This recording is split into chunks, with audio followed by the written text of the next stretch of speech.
वहीं आपको बता दें U20 समिट के उद्घाटन कार्यक्रम में सीएम योगी मौजूद हैं। वहीं केंद्रीय मंत्री अनुराग ठाकुर भी इस मौके पर मौजूद हैं। तस्वीरें वाराणसी से हैं, जहां पर केंद्रीय मंत्री अनुराग ठाकुर और सीएम योगी आदित्यनाथ मौजूद हैं।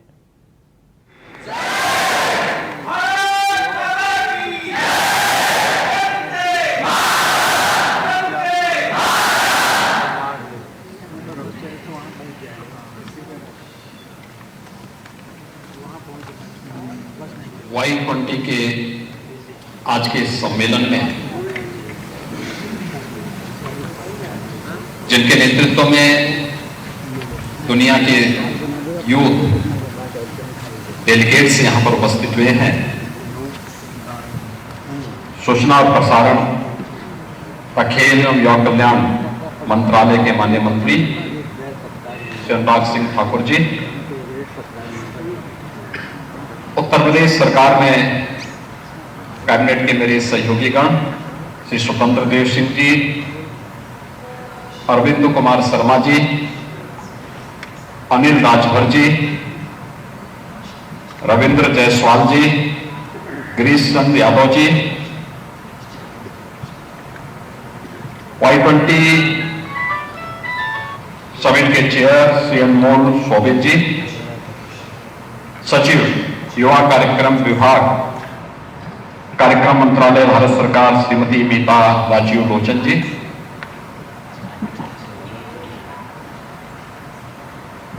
G20 और अन्य सहयोगी देशों के सभी प्रतिनिधिगण और देश भर से आए हुए हमारे सभी युवा साथियों,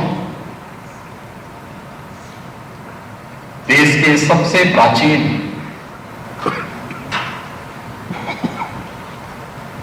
आध्यात्मिक नगरी में उत्तर प्रदेश सरकार और उत्तर प्रदेश वासियों की ओर से मैं केंद्रीय मंत्री माननीय श्री अनुराग सिंह ठाकुर जी का और आप सबका हृदय से स्वागत करता हूं, अभिनंदन करता हूं।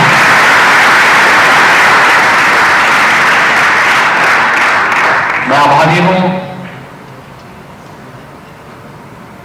देश के यशस्वी प्रधानमंत्री और वाराणसी के लोकप्रिय सांसद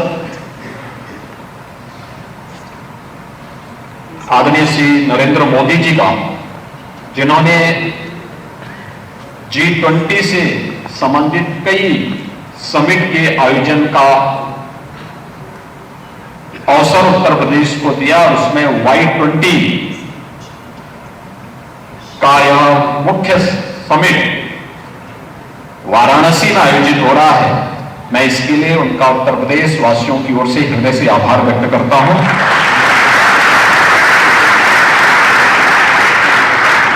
हम सब जानते हैं कि वाराणसी बाबा विश्वनाथ का पावन धाम है। प्राचीन काल से ही धर्म और अध्यात्म की नगरी होने के साथ ही भारत की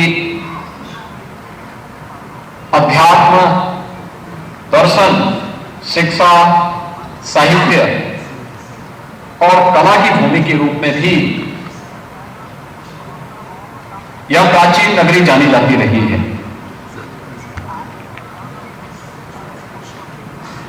यह हमारा सौभाग्य है कि वाराणसी उत्तर प्रदेश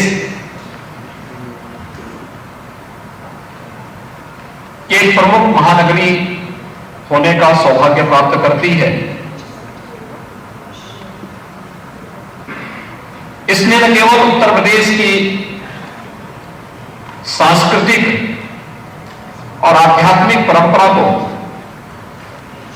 बल्कि कला, संगीत और शिक्षा की एक प्रमुख नगरी के रूप में भी वाराणसी और उत्तर प्रदेश के अन्य अनेक नगरों को यह सौभाग्य प्राप्त हुआ है कि वह भारत की हृदय स्थल के रूप में अपनी एक पहचान बनाने में सफल हुए हैं। वाराणसी हमारे लिए महत्वपूर्ण इसलिए भी है कि भगवान बुद्ध ने अपना पहला उपदेश इसी नगरी के सारनाथ में दिया था, जो आज भी दुनिया के बौद्ध अनुयायियों के लिए अत्यंत ही पवित्र और आकर्षण का केंद्र बना हुआ है। युवा साथियों, हम सब जानते हैं कि अपनी सांस्कृतिक विविधता और एकता के कारण भारत दुनिया के अंदर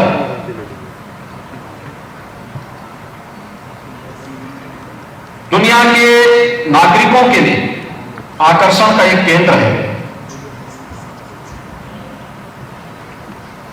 लोकतांत्रिक परंपराओं पर विश्वास करते हुए भारत के अंदर 140 करोड़ की आबादी जिस भाव और भंगिमा के साथ भारत की एकता और भारत की अखंडता के लिए अपने यशस्वी नेतृत्व में कार्य कर रहा है, वह भारत को दुनिया की सबसे बड़ी युवा आबादी के रूप में भी प्रस्तुत करती है। डेमोग्राफी, डेमोक्रेसी और डाइवर्सिटी की यह त्रिवेणी हमें विशिष्ट बनाती है। नित्य नूतन चिर पुरातन संस्कृति की सुदृढ़ नींव पर हमारा देश अपनी स्वतंत्रता के 75 वर्ष पूरा करते हुए अमृत काल के प्रथम वर्ष में G20 के इस प्रतिष्ठित आयोजन की अध्यक्षता कर रहा है। हर भारतवासी न केवल इन आयोजनों के प्रति लालायित है, बल्कि अपने आप को वैश्विक मंच पर एक उभरते हुए भारत के रूप में प्रस्तुत करने में गौरवान्वित भी महसूस करता है। G20 की theme one earth, one family, one future, यह वास्तव में भारत की प्राचीन उस व्यवस्था को प्रस्तुत करता है जिसने हजारों वर्ष पहले दुनिया को वसुधैव कुटुंबकम का एक संदेश दिया था।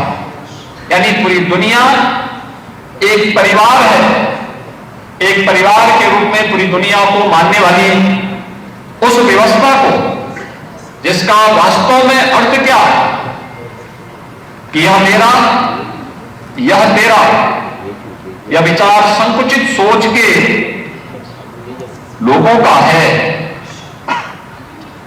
उच्च चरित्र वाले लोग समस्त संसार को ही परिवार मानते हैं।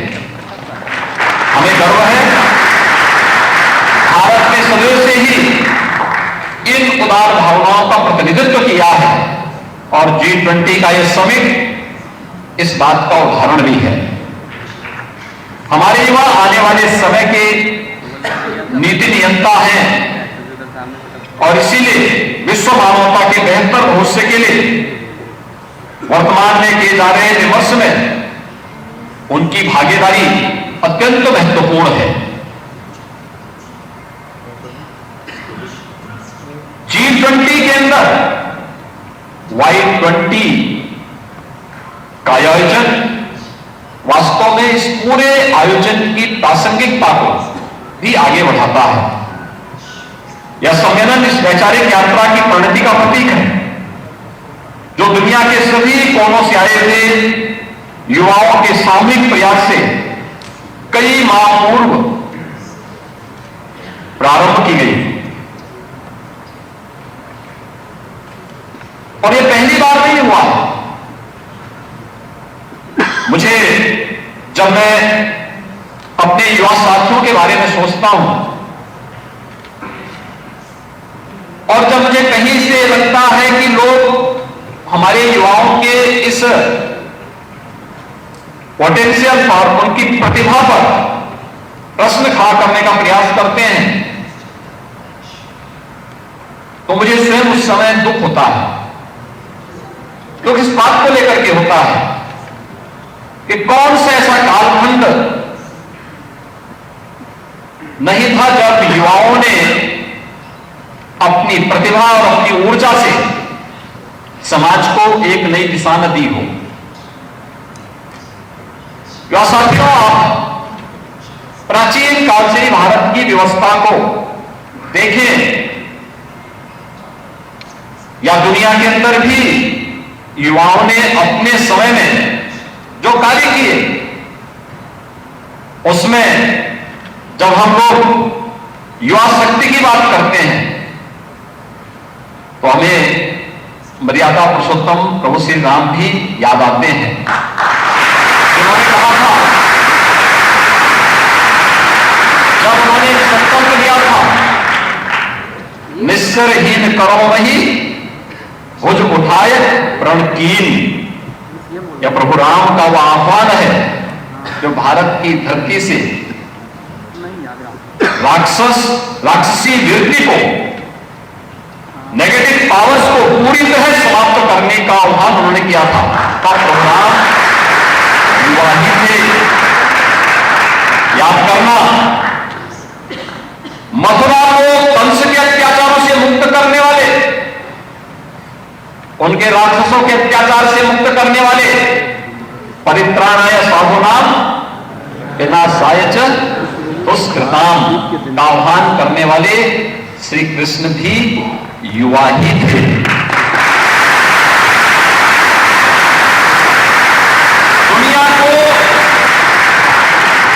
दुनिया को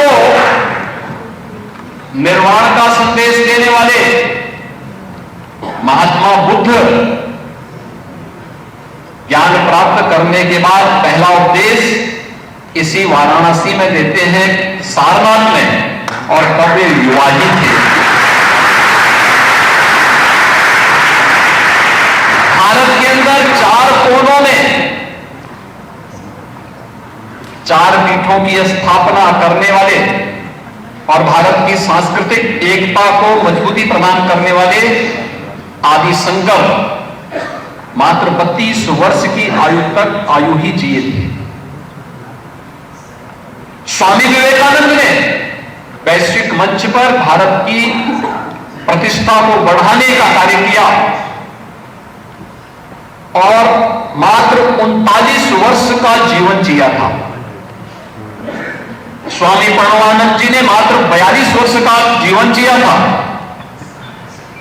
1.25 लाख से एक लड़ाओ तो गोविंद सिंह, इसका उद्घोष करने वाले गुरु गोविंद सिंह हो, महाराणा प्रताप हो, छत्रपति शिवाजी महाराज हो, ये सभी युवा ही थे।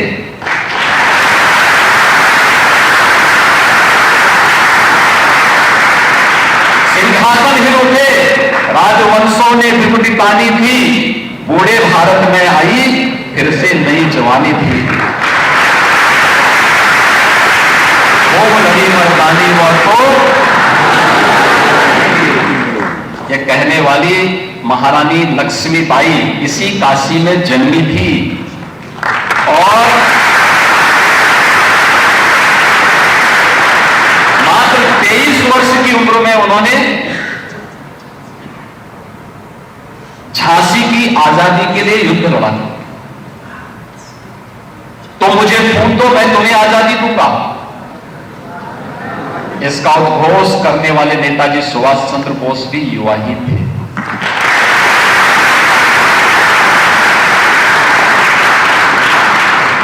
भारत की आजादी के लिए क्रांति दूत बनकर के जिन अमर बलिदानियों ने अपने आप को बलिदान किया, चंद्रशेखर आजाद, सुखदेव, राजगुरु, अशफाकुल्लाह खां, पंडित राम प्रसाद बिस्मिल, ठाकुर रोशन सिंह, ये जितने भी क्रांतिकारी थे ये सभी युवा ही थे।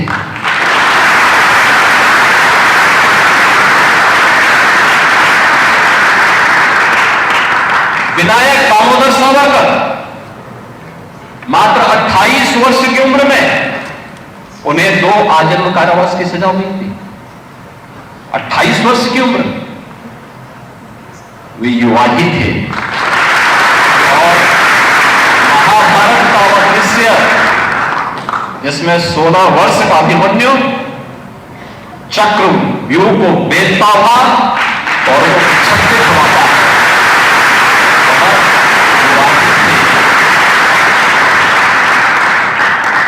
फ्रांस के लुइस ब्रेल ने मात्र 15 वर्ष की आयु में दृष्टिविहीनों के लिए लिपि की खोज की थी। 15 वर्ष की आयु क्या होती है? और कहते हैं सापेक्षता का सिद्धांत देने वाले आइंस्टीन की आयु उस समय जब उन्होंने सिद्धांत दिया था मात्र 16 वर्ष की थी।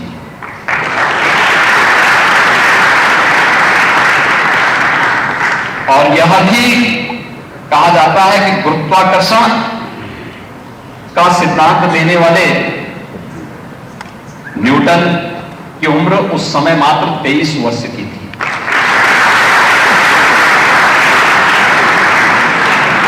जब यहां पर युवाओं की इस प्रतिभा के बारे में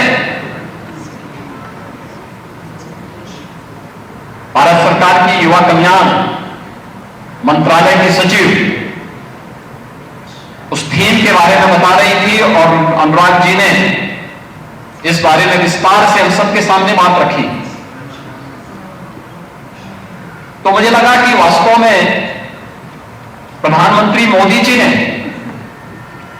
तो आने के बाद भारत के युवाओं के इस प्रतिभा और इस पोटेंशियल को आगे बढ़ाने के लिए उन्हें एक मंच दिया। स्टार्टअप इंडिया का, स्टैंड अप इंडिया का और अटल इनोवेशन मिशन का, अनेक ऐसे कार्यक्रम जो भारत के युवाओं को इनोवेशन और रिसर्च के क्षेत्र में आगे बढ़ाने के लिए एक नए अवसर प्रदान करते हैं, एक नए भारत का दर्शन करा रहे हैं। भारत वैश्विक स्तर पर आज G20 के समूहों की अध्यक्षता कर रहा है, लेकिन प्राचीन काल से ही भारत ने इस क्षेत्र में सदैव विश्व मानवता के कल्याण का मार्ग प्रशस्त किया है। और आज जब G20 के इस समिट में Y20 का यह समिट वाराणसी में आयोजित हो रहा है, तो 5 थीम इस अवसर पर दुनिया भर से आए हुए युवा प्रतिनिधियों ने तय किए हैं। ये वास्तव में दुनिया को वसुधैव कुटुंबकम के संदेश के साथ जोड़ते हुए तो एक संदेश है दुनिया के सामने। उस संदेश को जोड़ने का, उस संदेश के साथ उन्हें आगे बढ़ाने का और मानवता के कल्याण का मार्ग प्रशस्त करने का होगा। G20 के समिट में Y20 का यह समिट जिस व्हाइट पेपर को आप लोगों के द्वारा जारी किया जा रहा है, ये दुनिया के युवाओं को उनकी सकारात्मक ऊर्जा के साथ जोड़ते हुए उनकी प्रतिभा का उपयोग विश्व मानवता कर सके, क्योंकि हमारा आज का युवा वह केवल युवा नहीं है, वह आज का नेता है और कल का निर्माता भी है। उस युवा शक्ति को हम सब उसकी प्रतिभा का सम्मान करते हुए आगे बढ़ने के लिए प्रेरित कर सकेंगे। Y20 का यह समिट इस देश से अत्यंत फलदायी साबित होगा। मुझे पूरा विश्वास है कि वाराणसी और उत्तर प्रदेश का आपका प्रवास दुनिया भर के युवाओं के लिए एक नई प्रेरणा का संदेश लेकर के जाएगा। इस विश्वास के साथ Y20 के इस समिट के प्रति मेरी मंगलमय शुभकामनाएं हैं। धन्यवाद। जय हिंद।